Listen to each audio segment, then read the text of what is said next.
Oh, we're loving these mutable energies. Okay.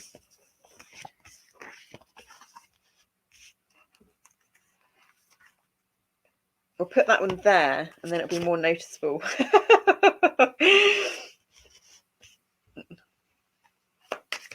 4. Yeah, the top of mama. Yeah, it's the last one, isn't it? And then we're going to get on to the cardinal energies, the last 4, the last axes.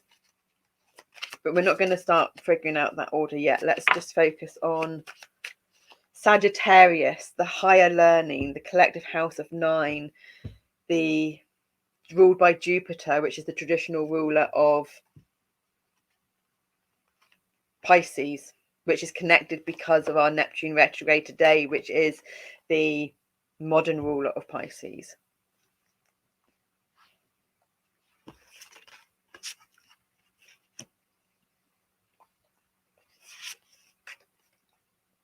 Ten of Swords. 17, the marvelous God, revelation, protects from sadness and gives revelations in dreams. That's great. A lot of people tend to have a lot of negative connotations with the Ten of Swords, but that's a really lovely description that goes with that there. And this is like loads of eyes in this here, but I don't know, like when you've got a clockwork or cogs, or I don't know, something that we've seen where you've got lots of spinning balls within spinning balls, and there's this pattern, and it seems all chaotic as it moves round, but then there'll be certain moments where each cycle of each of the turns that are going round on the global sphere all kind of align, and so there'll be different patterns create, I suppose, the order within the chaos. That's what's coming to us there with that. And then you've got Miguel, my precious angel of vengeance. It looks like you've got the dream catcher behind you there. So Sagittarius, we're going into the higher learning. We're going into long distance travel, whether that's long distance travel in a conventional understanding, external of us, or whether that's long distance travel deep within ourselves, which we have kind of been doing long distance travels deep within ourselves because it's the journey of involution to co-consciousness. And so we were saying about the perceived vengeance is kind of like, is it vengeance? I'm going to get the book for this again. We've read this morning, I think. Vengeance is the emotion, is a challenging emotion. Is it, we're thinking of revenge.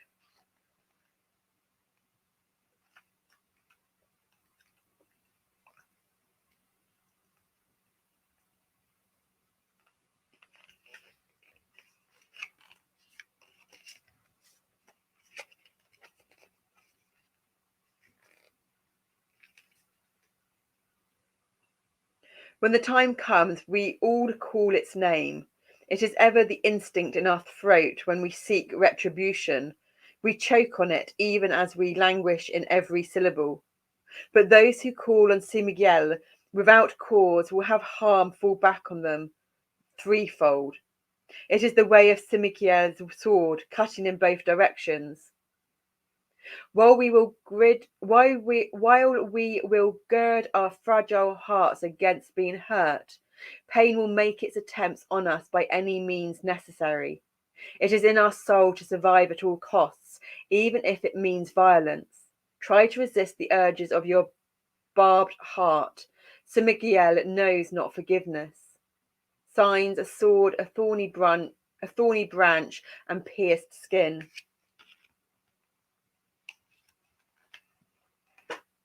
We just had a piercing popping sound then in some of our intestines. So yeah, there's the Ten of Swords as well, and the traditional Rider Waite is the corpse pose with all the swords in his back.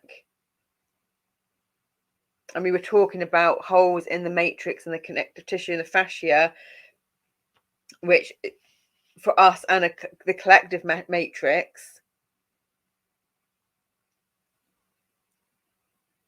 So it's, yeah, the more purging and releasing. Connections with Sagittarius, the thighs. Let's see what these cards are saying. Look at that, 3 cards that have come up before. That is just insane how all the cards just keep coming up. But we've got the Lovers. Books, books, books. Utilising books in a new, different way.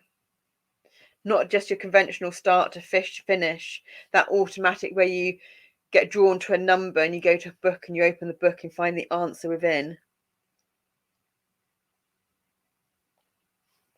The Lovers, the Union. So we've actually, oh my God, yeah, 88.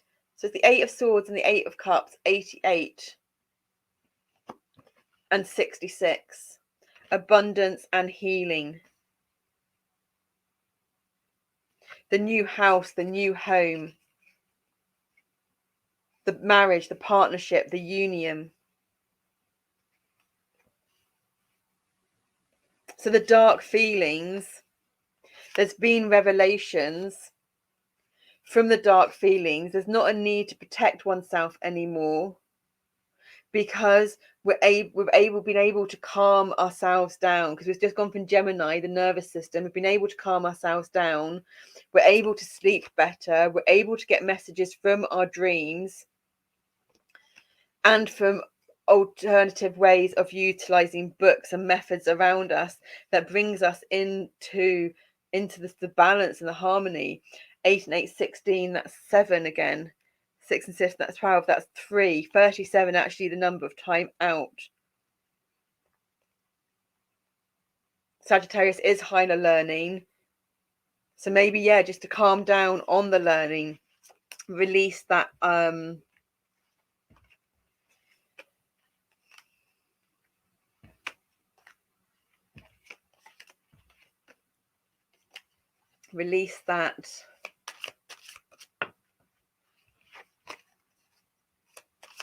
release the conventional way and understanding of doing things. Do things differently. Or maybe you have been doing things differently to how you used to do things. And there's going to be another round of spicing things up and doing them differently.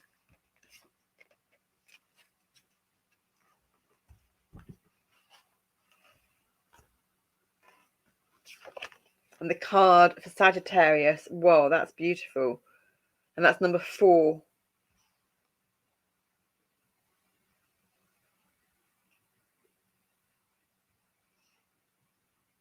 Os, God, mouth. Sounds found deep in, we just said about the sound down there in our intestines, didn't we, in the pop? Sounds found deep in every cell, call out, forcing the source of the God voice of the earth's breath to burst and release.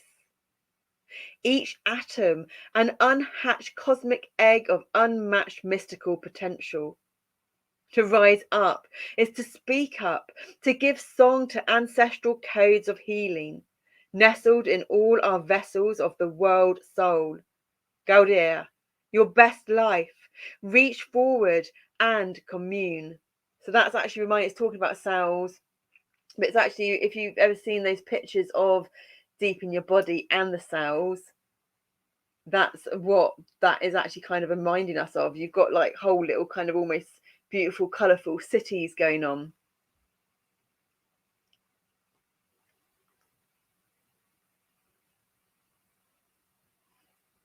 You found your God within.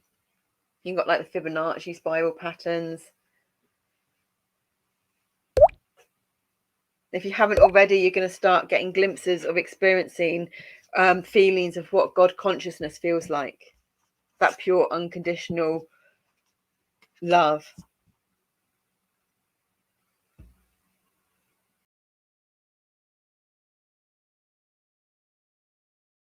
"34. Calc, mortar, anchored.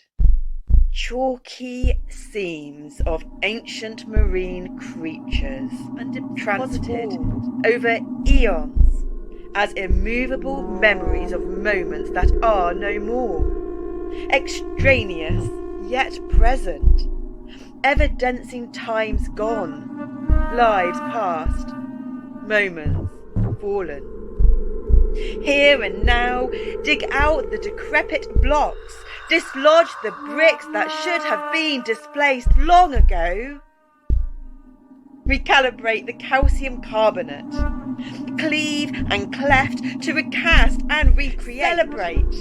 Celebrate life unconstructed, unanchored.